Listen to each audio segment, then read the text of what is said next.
Would you be so good as to wire Bristol and inform them that Dr. Watson and I are on our way?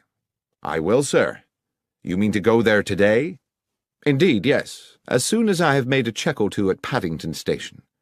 Well, I surely thank you. I can think of no better hands in which to leave the case of the bad luck special than those of Mr.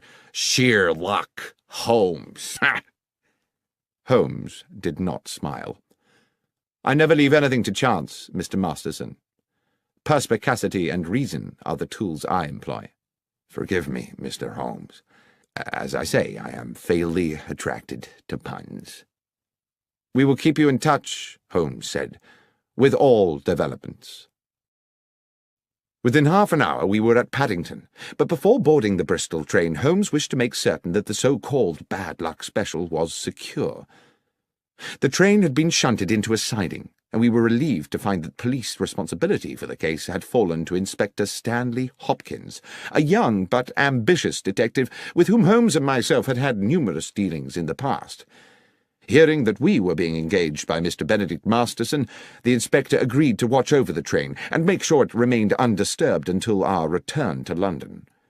It was still raining when we arrived at Bristol, where we met the station foreman, George Willits, an amiable man in his 50s, who gave the comforting impression of having been in his job for a lifetime and knowing the whole business inside out. Willits had been on duty the previous night and took us directly to the goods platform from which the bullion train had left.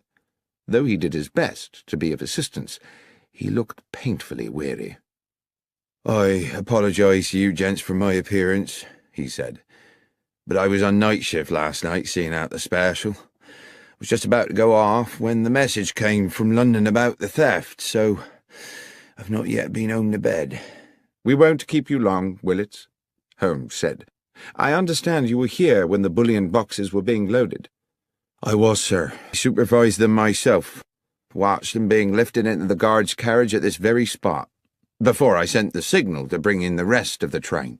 "The guard's coach was not connected to the train while it was loaded." "That's right, sir. The rest of the train was shunted out of the siding and coupled up just before she was due to leave." "And who brought her in?" "Tommy Marriott, the engineer, and his fireman, Pat McGlinchey." "Old hands?" "Not quite so much a fixture as myself, Mr. Holmes, but they've been around the best part of 10 years. They're sound men." "Good. Now, if you'll bear with me a little longer, Willits, I'd like to ask you a little more about the gold itself. How many men were involved in loading the carriage?" "Well, sir, it was quite some operation. Took 4 men to load each box, 2 inside the carriage, 2 outside. Damn heavy things, if you'll excuse me, sir. Over 100 weight apiece, and damn awkward squeezing them through them narrow doors. It was a hell of a job."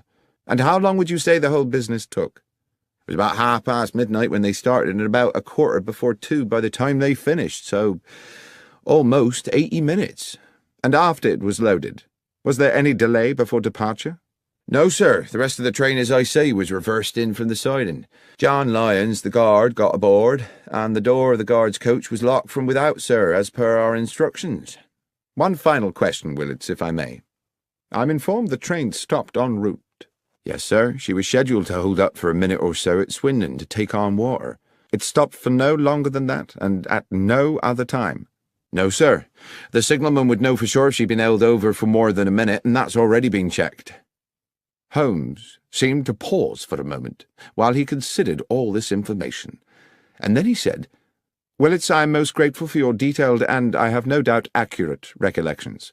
Now, if you will excuse us, Dr. Watson and I will take the next train back to London and leave you to go home and get some sleep." Inspector Hopkins was at Paddington when we arrived, and Holmes immediately requested that he arrange for us to speak to the railwayman who had commandeered the bad luck special on the previous night, Marriott and McGlinchey, the engineer and fireman, and the guard, Lyons. In a dark office of the railwayman's quarters, on one of the grimmer outer platforms of Paddington Station, the 3 men sat disconsolately on rickety wooden chairs. It occurred to me that they had by now been detained in this dismal place for several hours, and when Holmes and I were introduced to Lyons, he barely had the energy to nod to us. But he did speak, his words almost drowned in the muffler which half covered his mouth. "I dare say you think me a thief, Mr. Holmes, from what you'll have heard. I'm not, sir, but what I have done is derelict my duty, so maybe I deserve what's coming." "I want to assure you, Mr. Lyons," Holmes said, "that my intention here is to uncover the truth, and uncover it I will. If you are, as you say, innocent of any crime, you have nothing to fear from the law. But tell me how you think you failed in your duty." "Well, I were meant to keep me eye on the shipment, sir, weren't I? But I fell asleep. It's not something I make a habit of, but this time I did." "And woke to find the bullion gone?" "A nightmare, sir. I suppose I should have stopped the train with a pull cord, but I was in a bit of a daze." "How long do you think you slept?" "I've thought about that, sir. I remember us passing through the White Horse Valley just before Swindon, and when I woke up, we were about 10 miles out of it and past the Lumsey Water Tower." Holmes looked towards the fireman McGlinchey, a plump man with rich black curls. "When you stopped to fill the tank, did you notice anything odd?" "No, sir. It was a dark night, and there were no lights there save the fire from the boiler. You couldn't see 20 feet beyond the train." Holmes turned back to Lyons. "I would like you to describe to me the events of yesterday evening." "Well, sir, I wasn't due to start my shift until 1 in the morning, so round about 12 I had a brown ale in the railwayman's canteen and collected some sandwiches and a can of tea for the journey." "Just tea and sandwiches?" "Yes, sir, and a piece of seed cake, if that's not too much detail." "There is no such thing as too much detail. Please continue with your story." "Well, at about 1:30 I made my way over to the goods platform. They just finished loading the bullion into the end carriage, and the other part of the train had been brought in and coupled up. A gentleman in a suit gave us final instructions. To the engineer and fireman Tommy and Pat here, he said the train was cleared to London, with just the one brief water stop which was under no circumstances to take more than 3 minutes, and if there should be an emergency they weren't to leave the cab. At that point they locked me in with the gold, and at exactly 2 a.m. we were on our way. About a half hour after, I had me sandwiches and a few swigs of tea. It were a clear night, and I sat by one of the windows and watched the stars, contented with everything, sir. That's when I must have dozed, and, well, what happened after that you know." "Thank you, Lyons," said Holmes. Then he turned to young Inspector Hopkins with a new fierce gleam in his eye. "If we may, Hopkins, I should now like to inspect the train." We made our way along the track to the engine sheds, and after checking the locomotive, searched through each of the 13 coaches, whose number I carefully counted myself, until we arrived at the last, the guard's coach, in which the gold had been transported. "Now I have been assured," Holmes said to Hopkins, "that the doors of this coach were locked from the outside for the duration of the journey." "Yes, Mr. Holmes."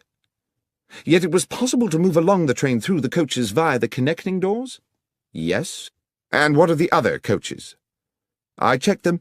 Their outer doors were all locked too, but it would have been impossible anyway for the thieves to have moved the containers along the train to jettison them from another carriage. The boxes of gold were too big to pass through the connecting doors.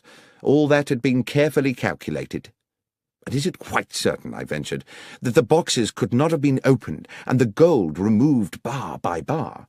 "Quite certain," said Hopkins. "Not without the original keys. They were unique to each box." "Besides, Watson," said Holmes, "if the boxes had been opened here, then, with or without the gold, they would still surely be here now. Speaking of which, Hopkins, the carriage is just as it was found when the doors were first opened this morning. As I said, Mr. Holmes, nothing's been touched." Holmes took an initial sweeping glance around the carriage interior, then stooped to pick something up from the floor. "This brown paper, I presume the wrapping for the guard Lyons's sandwiches." "Yes." "This is can of tea?" "Yes." "Curious. That he had a can of tea?" No. Curious that a man under stress should be so painstakingly tidy. "I don't understand, sir." "Never mind. What do you make of this, Hopkins?" Holmes had picked up from the corner a loop of scarlet fabric, silken and ruffled. "I don't know, Mr. Holmes. I was completely baffled by it. It seems to be a small decorative item of some sort from a lady's wardrobe. A hair tie, I should think, I said. How might it have got here? I don't know, Doctor, I'm sure. But I suppose it's theoretically possible that someone might have concealed herself in another carriage. Holmes had put the object to his nose. There is a perfume to it, he said, but faint, as though it had not been worn for some time. Could it belong to the thief? I asked tentatively. Possibly, said Holmes, though I think that might have been a thief too many. He stooped to replace the scarlet fabric on the floor of the carriage. I think we are close to a conclusion, Watson. Hopkins, I should like to talk to the guard lions again, and to the driver and his fireman.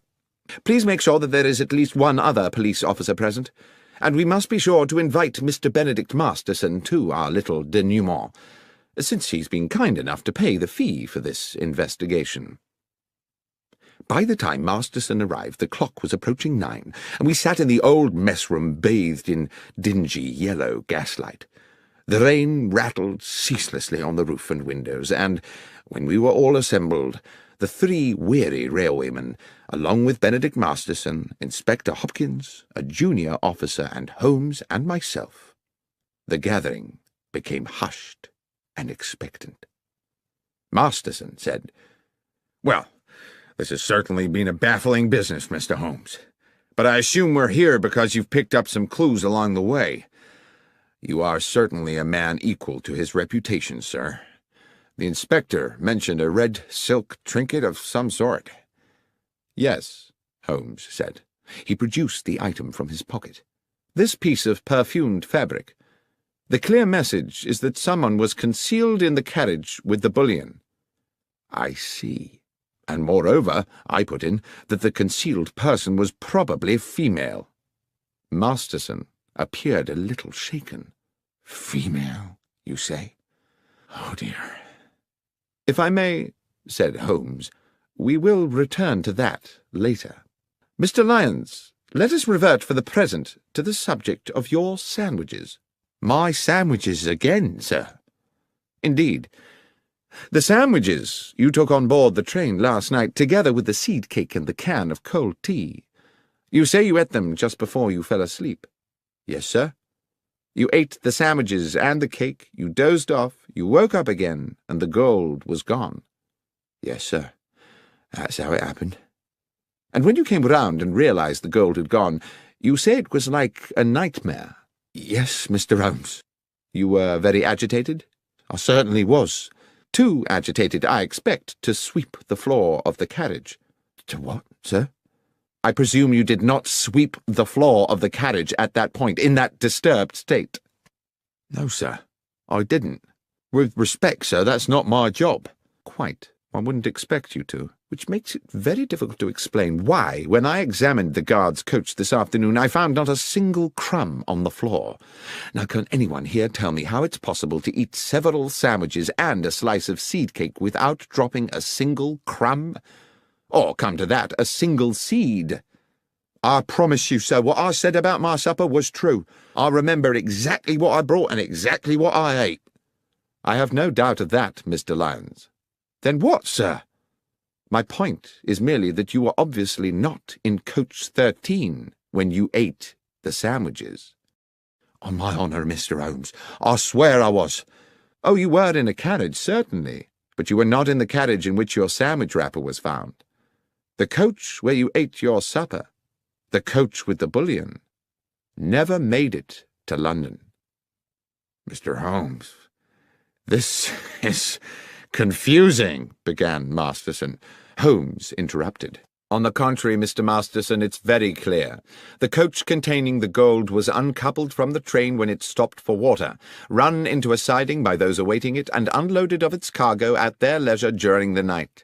It was a perfectly dark night. There was no moon, so the railwaymen, as Mr. McGlinchey here has recently confirmed, could, from the water pump, see nothing of what was going on at the back of the train." "But, Mr. Holmes," said Inspector Hopkins, "the bad luck special has 13 coaches. Everyone knows that. And you will no doubt yourself have noted that we passed through exactly 13 coaches in our inspection of the train this afternoon." "Oh, it has 13 coaches now, of course, Inspector," Holmes said. And it only struck me after we had left Bristol and its pleasant station-master Willits that he had described to us in detail his whole engagement with the loading of the gold and the departure of the train without once mentioning that he'd counted the coaches before the train left. The fact is, he didn't count them. He didn't think he needed to. The bad luck special had always consisted of 13 coaches. He wasn't to know that your accomplices at Bristol had added an additional coach to the train before it was attached to the coach carrying the boxes. A coach with its seats stripped out to make it practically identical to the bullion car. On that one night, the bad luck special had not 13, but 14 carriages. When the train stopped to acquire water, it simultaneously shed a coach, and it very nearly, he continued, turning back to Lyons, shed a guard, too. You're a very fortunate man, Lyons." "I don't feel fortunate, sir." "Your good fortune is that you are still alive, and that in turn is because you are fortunate enough to fall asleep. Imagine if you had not. The train stops. The thieves uncouple the rear coach with yourself inside it. As soon as you see them, you become a risk to them. There's no telling what they might have done. What I believe actually happened was that as they were releasing the carriage from the train, someone noticed that you were asleep inside. They took the opportunity to move you into the next coach, along with your tea can and sandwich wrappings. You may be thankful you did not wake at that moment." Masterson wore an expression of amazement. "I am full of admiration, Mr. Holmes. But at the same time, I feel somewhat desolated. This clearly means that someone in my organization has betrayed me." Which brings me back to the ring of scarlet silk discovered in the carriage, certainly an intriguing adornment to the problem, said Holmes. It could indeed signify the presence of a woman. "But there is the mystery," I said, "of how she got there or what she might have done." "I think, however," said Holmes, "that is a mystery with a simple solution." At this point Masterson appeared rather tragically stricken. "You're thinking—" "Yes," said Holmes. "You're thinking that my estranged wife, Laura— Dear God, that foolish woman—" "Oh, come along, Mr. Masterson. You know full well your wife had nothing to do with it. There was no one aboard the train save the 3 men here, driver, engineer, and guard, and none of them had anything to do with the robbery." The 3 railwaymen looked at one another as though they had suddenly had revealed to them their entitlement to a joint fortune. "As for the thieves," said Holmes, "they are to be located somewhere nursing a hoard of bullion, apart, of course, from their paymaster, who is sitting here with us. Is that not so, Mr. Masterson?" Masterson blustered and steamed. He was outraged. This was absurd. "How dare you, sir? What evidence have you for such an outrageous suggestion?" "I had misgivings from the beginning. I could not understand why you came to me so quickly after the theft had been discovered when you had so much else to deal with. I see now that you were at pains to demonstrate to the insurance company that you were doing all in your power to recover the bullion because, of course, if you could have both the gold and the insurance money, you would have considerably augmented your fortune. But worse still, what your partners in crime would have done to Mr. Lyons, had he not had the good sense to fall asleep on the job, hardly bears thinking about. You were prepared not just to steal, but to be an accessory to murder." "This is speculation, Mr. Holmes. This would not stand up in court. You should be looking for another felon. What about that red silk ring?" "Ah, yes. You've been very subtle about that, Mr. Masterson, suggesting your wife's name one moment and the next assuring me that she could not possibly be implicated. I doubt whether you thought she would be, but you certainly sought to throw me off the scent. What was that item, if not a red herring? And is that not, for those who like to play games with words, another way to say a red herring?" What fun you no doubt planned to have with that joke, Mr. Masterson, had you got away with this business. Now it seems the joke is on you. That was one pun, Mr. Masterson, which you would indeed have done better to have resisted. But whether justice was fully done is a moot point. In expectation of reducing his own sentence, Masterson eventually divulged the names of his accomplices and led police to the embezzled bullion. And although he was committed to prison for several years, it was clear that once his sentence was served...